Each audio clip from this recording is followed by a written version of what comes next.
Good people, good people, good people.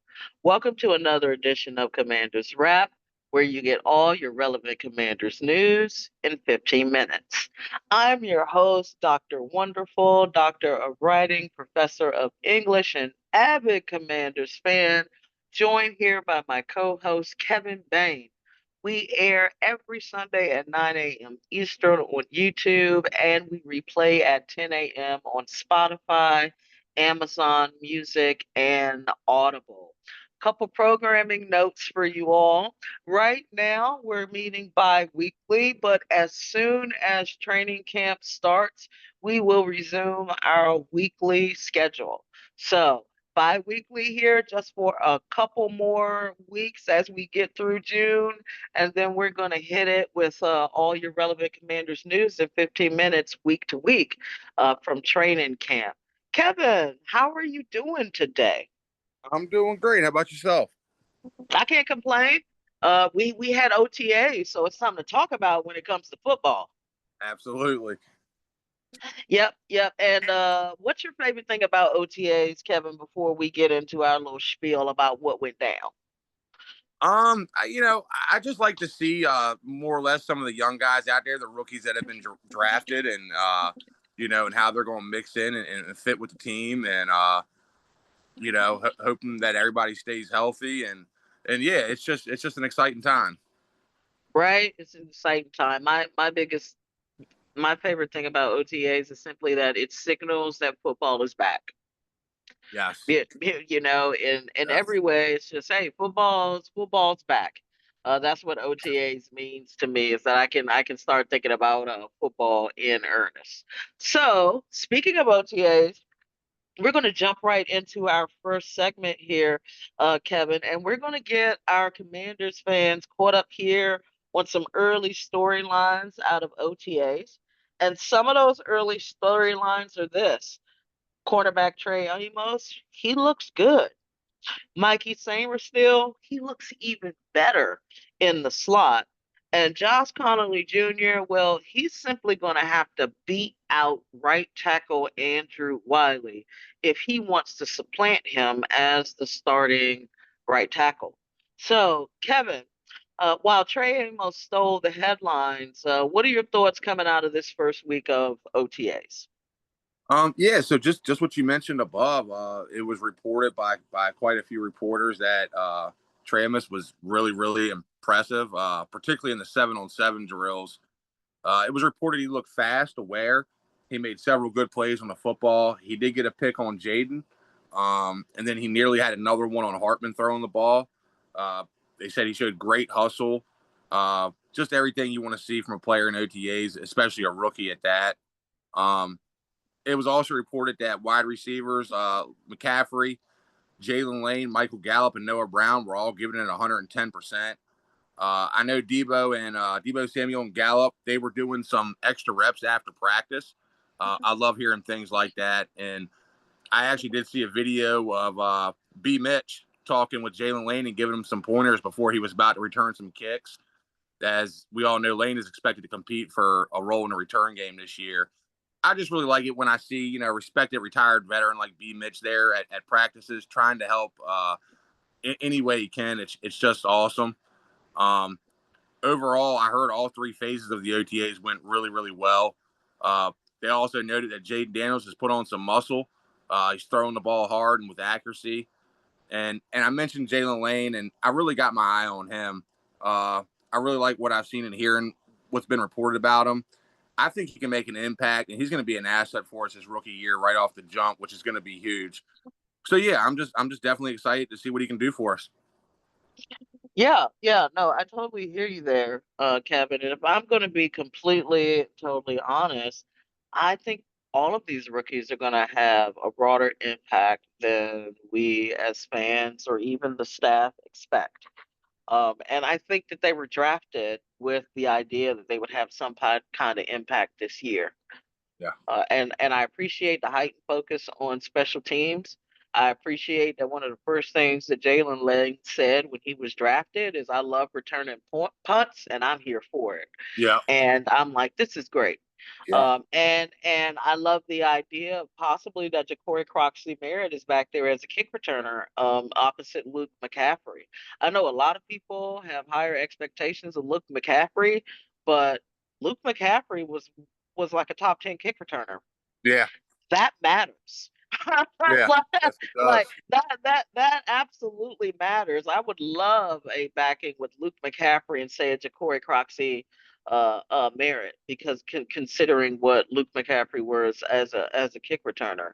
So I'm very happy with all of the developments out of OTAs. I think all of them can contribute equally, and I think Trey Amos does something that we just needed last year. Last Yeah. year, Kevin, you and I were discussing about a lot of the holes and why we thought they'd go 7-9, and of course that didn't happen. But one of the things we as fans always agreed on, and we're kind of right about, was the fact that they needed cornerback help, Yeah.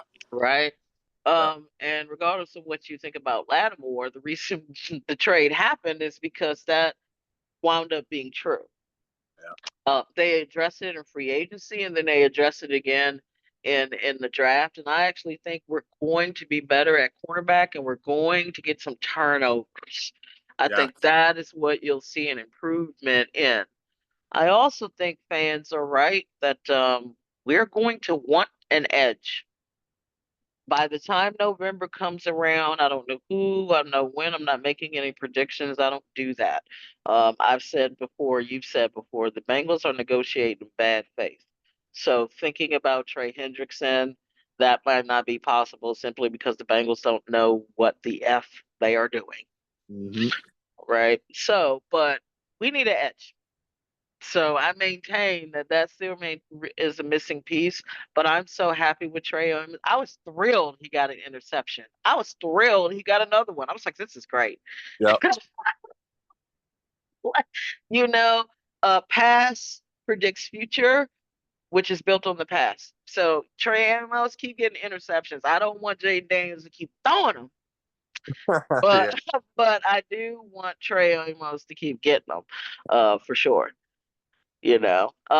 Kevin, there were some other storylines though that happened at OTAs as we move into our second segment, and so we're going to talk about those elephants in the room, and that's who was about who was not at OTAs, which is Terry McLaurin, Laramie Tunsil, and Marshawn Lattimore. They were all absent from at least this open portion, which was one day of OTAs.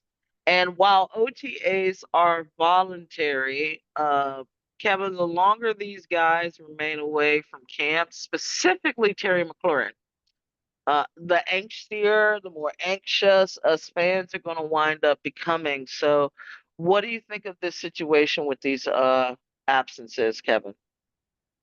So yeah, I mean, there was a big buzz going around about it. First, I think it's really important to note that there's three phases of OTAs. Terry was actually in phase one, and he was in phase two. It was just phase three that he didn't attend.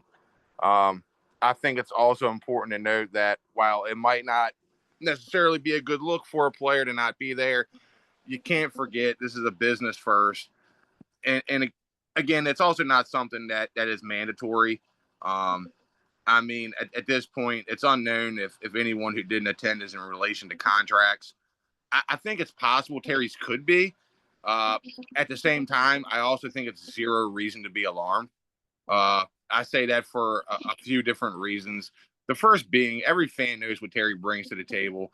And not only do the fans know that, more importantly, Quinn and Peters know that as well. Peters has already said more than once they are going to get a deal done. So, yeah, I think some people just need to pump the brakes with Terry and relax. Um, I think we will hear of Terry's new deal sooner than later. I'm not worried about it one bit. I know they're working towards getting a deal done, and it will happen. Um, with Tunsil, so again, uh, it's not the best look, and it's possible Tunsil wants a new deal, maybe not. Uh, I think for some players, it can look a bit worse than others if you're not at OTAs. Like Terry is Terry, right? I think most fans would agree. he has to do what he has to do, and he's earned that. With Tunsil, I think you're going to get some more eyebrows raised, so to speak, because we did give up a lot to get him, and he hasn't played a snap yet for us. So I know some fans might have the perspective of, hey man, this is your new team, new teammates, new coaches. You need to be there building those relationships and chemistries with players, and you need to be setting the right example. And I do agree with some of those opinions. But I'll also point out this is something Tunsil has always done, even with Houston. He's never attended voluntary OTAs. Again, voluntary OTAs. Uh, Tunsil's a proven veteran. He knows how to prepare effectively. So while missing OTAs isn't, exactly ideal, especially considering he is new to the franchise, I don't think it's any reason to really be concerned. And the only way I'd really become concerned is if he's missing mandatory mini camp. Then I'd All right. be like, what the frick is going on? But yeah, Right. yep, Oh no, I feel you on both. Here's what I will say. We know that Laramie um would like a contract renewal, rejuvenation, whatever. His only comment was the front office knows how I feel about that. So when someone says if you're happy with your contract, the answer is either yes, no, or they know how I feel about that. But yes is yes. yep, And any other answer is no. yeah, yeah, Any other answer one can surmise is possibly no. However, he is under contract. That much is true. And I don't think this is him pulling a contract move. I think he is a 10-year vet. Laramie Tunsil is also a Hall of Famer. yeah, Next to Trent Williams, who we all remember, you don't get any better. So him not being there means absolutely nothing to me. yep, Terry McLaurin being contract, if it is contract, totally understood. He did it a couple weeks ago. I want to put out something else, you all. He just got married. yeah, Extend the honeymoon for as long as possible. right, The truth of the matter is it's a grind, and even Josh Allen said that these moments we don't get to see our family as much. yep, Like it doesn't happen, or this, that, the other, we're different. So I often said, yeah, it could be contract, but it also could be the fact that he gets to spend a little bit of extra time with his new wife, and that does matter. Like life matters. So, but also not worried about Terry McLaurin. I will say this about Marshawn Lattimore. I think fans are pissed off because they're pissed off at his performance last year. I'm not pissed off that Marshawn Lattimore is not there. I understand the situation. I understand what it was. Here's where I am. When they traded for him, he was injured, and he came in November, and he came into a new system. It might have been a little bit too much for us to expect, especially when it comes to cornerback, right? For him to just jump in and be the second coming while hurt off a hammy, so forth and so on. Marshawn Lattimore has also kind of been this kind of dude that doesn't always show up to yeah, these types of things. And I will say this, it's voluntary for a reason, guys. yep, I'll worry when you're not there when you're supposed to be there. exactly, Or if you've told me you're not going to be there when you're supposed to be there, like Trey Hendrickson, yeah, right? So unless Marshawn Lattimore tells them I'm not going to be there when I'm supposed to be there, it's just nothing to really worry about. And I will say this, Dan Quinn did say, hey, it's really about keeping in contact with me. And I've maintained contact with all of them, specifically Terry, but I have maintained contact with all of them. And that's what really matters. Fan and media kill me when they're like, well, it doesn't matter, but they're not there, so it must matter. And what could it matter? And this, that, if it doesn't matter, it's not a story, right? yep, It's voluntary. How about you report on the people who are actually not there when they're supposed to be there and they get fined every day because they're not there? yep. That's me. But either way, fun talk, Kevin. And it's going to get even juicier, you all. as the Commander season continues on. Again, we're going to return in 2 weeks and give you all the updates that come from the first week of mandatory minicamp. And certainly, if any breaking news happens, we're going to update you on that. Mandatory minicamp, everyone, runs from June 10th to June 12th. And one of the storylines we are going to follow is whether or not those potential absences show up or they don't. So until next week, I'm Dr. Wonderful, Doctor of Writing, Professor of English, and avid Commanders fan, here with my co host, Kevin Bayne. And this has been your weekly edition of Commanders Wrap, where you get all your relevant Commanders news in 15